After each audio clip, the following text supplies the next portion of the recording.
One, two, three. Hello, Ate. Hello. Could you tell us your name, please? My name is Noriam Schemerka. Is that Schemerka a German name or? It's an Austrian family name. So you're married now with an Austrian, Yeah. I believe. All right, so let's start with our question. Question number one. Why did you go to Austria?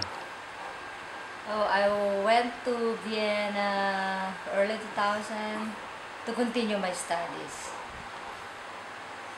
my master's degree at the University of Vienna. So why did you choose Vienna? Actually, it's just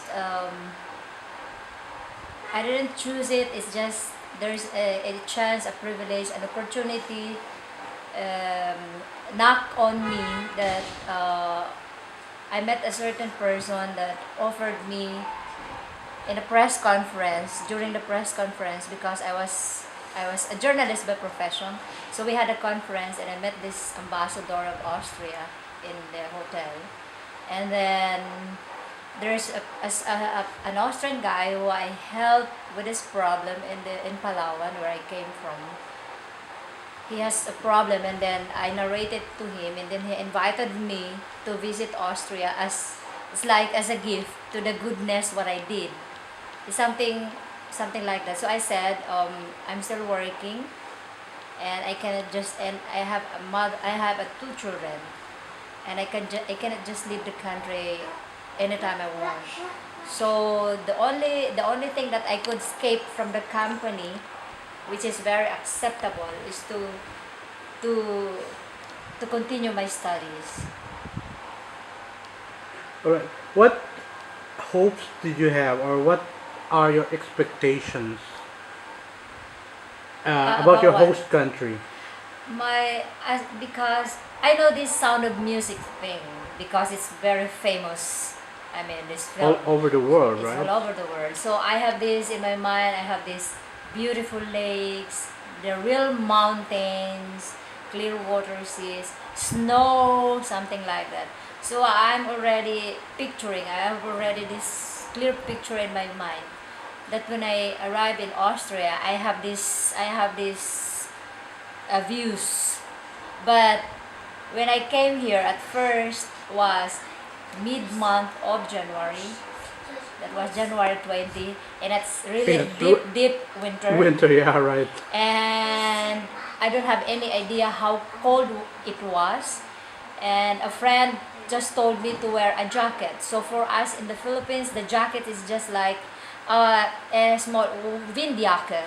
Hmm. So I don't have any idea that it's really cold. So nobody told me that I have to wear boots. I mean, a stockings, a strumpfhose.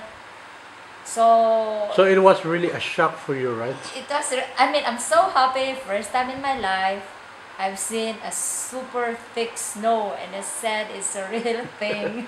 Yeah, I can It's, imagine. And you have a lot of beaches in the Philippines.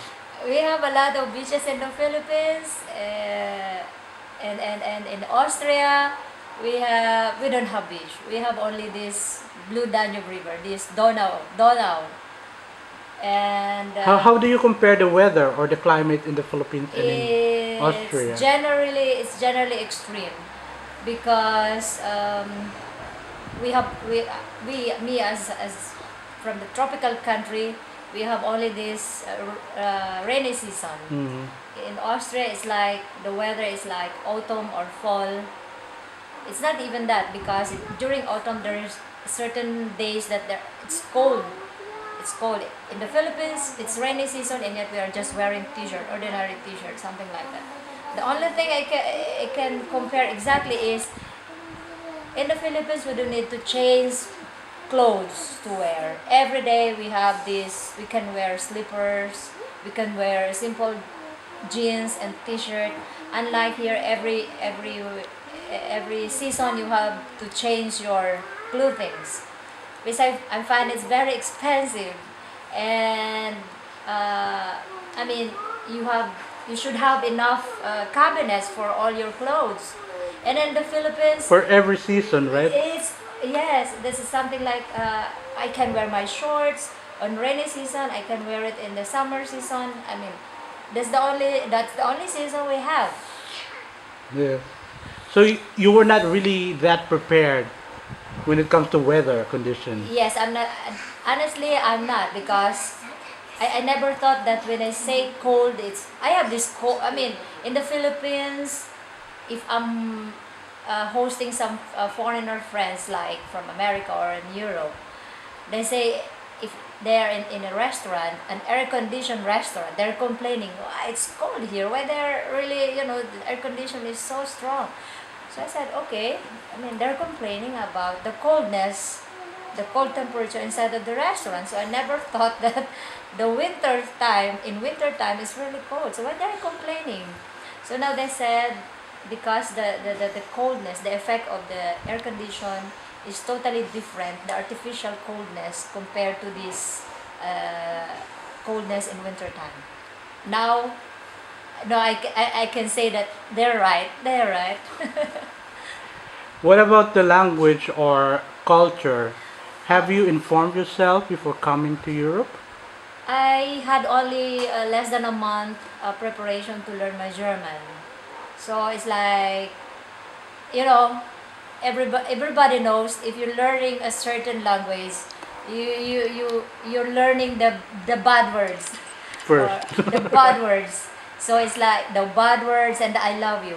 And funny thing was this, I'm even pronouncing I love you as ish libidish, as we Filipinos pronouncing it, ish libidish, which is funny. So and then this word, it has not to be announced. What's this? It's really I don't know. It's a bad word, but I pronounce it very nicely and sweetly. So I never thought it's bad. So funny. What about the Cultural. I mean, cultural. We have so many cultural differences because in the Philippines, we Filipinos we are zurückhaltend. Also, we are not really open compared to European we are people. very reserved. Something like that.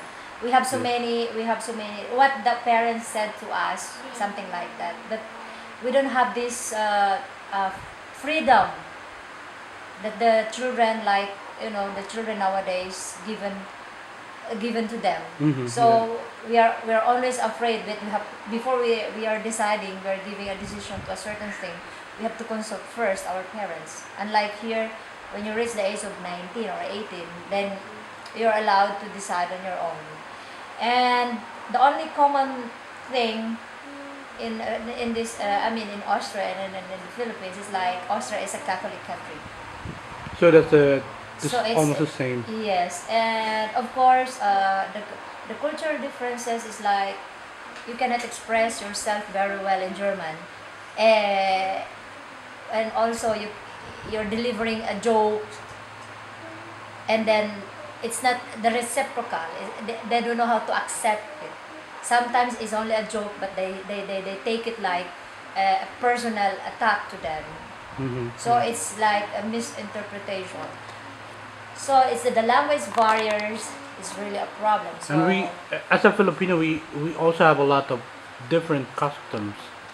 the customs and tradition, which I don't have.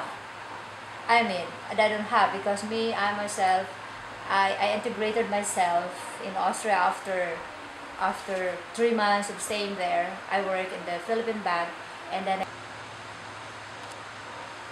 so we Filipinos, we don't create any troubles in the society.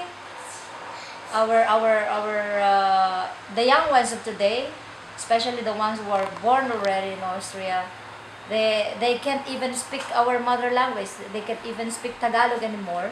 So me as one of the volunteer teachers teaching at the Philippine Embassy, and our this Centro ng Kultura, we are teaching Filipino or Tagalog language and English language, and also this our physical activities, our sports, because nowadays the children are only playing Video games. Video games. They don't Right. have any physical activities anymore.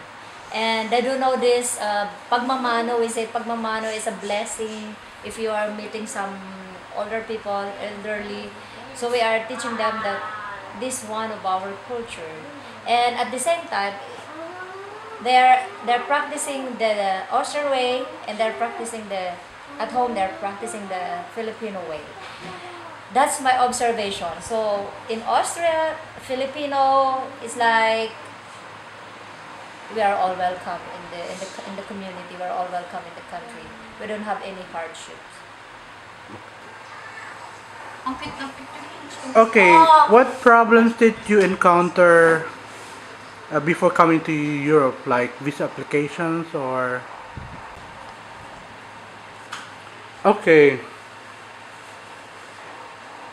did you encounter any problems before coming to Europe, like something with a visa and stuff like that?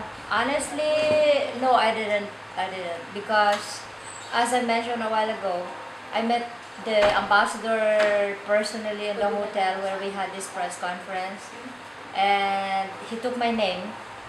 And then after 2 working days, I got a phone call from the Austrian embassy, and they said they give me the requirements, and then I send it by post, and then they told me that I don't need to fly extra from Palawan to Manila because Palawan is an island, that I need to pay my airfare, I need to pay a hotel, I need to pay my taxi going to the embassy. So they know these expenses. What I did was they gave me the requirements, and then I sent it by a post, and after 7 days it was released. And What? then released in a sense that they need my specimen. So I told them that I'm not yet ready to fly because I'm still resigning from the job, so I'm still doing this transition. And then when I arrived in Manila, I went to the embassies, and there um, they got my specimen, the signature, my picture, everything. And then the following morning, I flew to Vienna. What about in Austria? Did you encounter similar problems, or I mean problems like with um, registrations like that? No, because I have this host family who took me right away from the airport, and then we did this did settle and everything. And then I'm so active in the community, that's why I integrated myself quickly, and I'm even hosting some various Filipino groups. So I didn't have any problems compared to other Filipino people. What about your host country? Is it what you expected to be, or I'm happy. I'm happy really in Vienna. I mean, when it comes to security, I'm secured. I mean, we have this survey that it's this the most livable city, safe, and when it comes to education, health, and insurance, uh, the country is quite okay.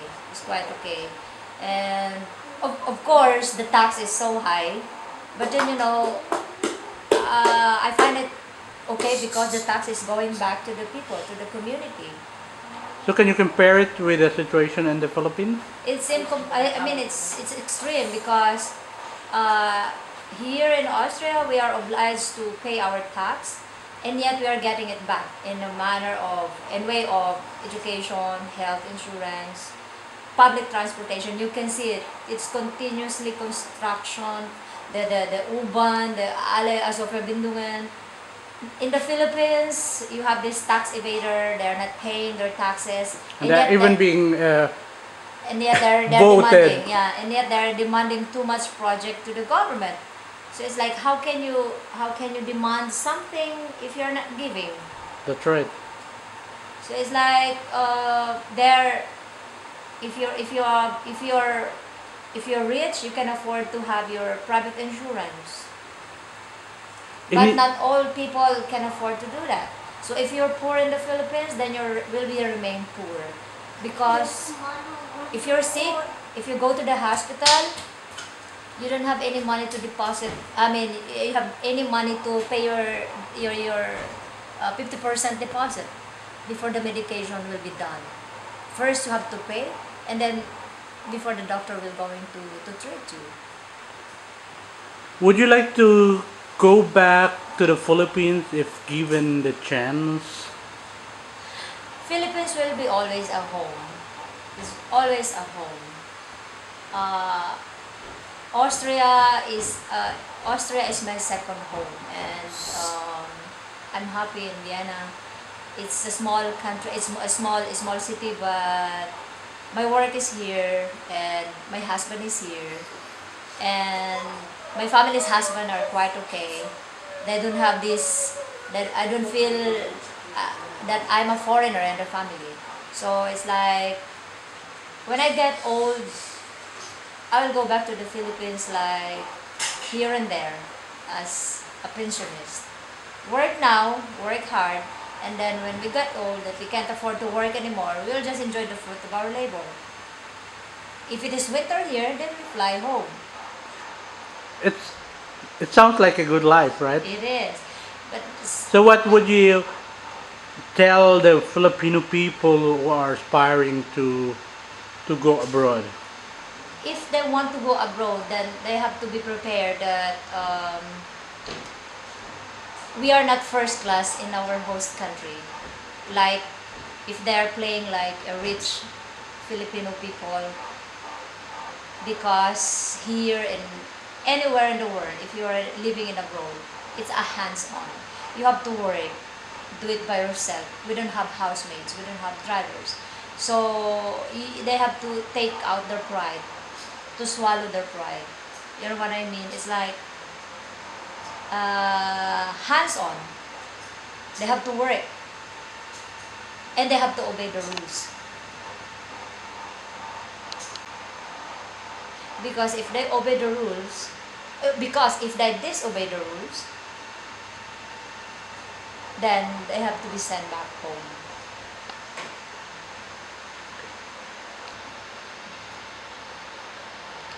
Have you been or have you ever felt like you were treated differently by the people of The your host locals, country? the locals. Of course, of course. That was the first quarter of my arrival. It's like I don't even know how to speak German. Of course, I need to go to this grocery shop to buy stuff, and I'm looking for food, something like that, and I can't even speak in an English. So I mean, they're looking to me like head to toe, something like that. Why? I mean, I know already the message, even though they're not speaking, they're not talking, they're not. It's like if you're here in our place and yet you're not speaking our language. But So how I could they got this expect message. that you? How could you? How they can?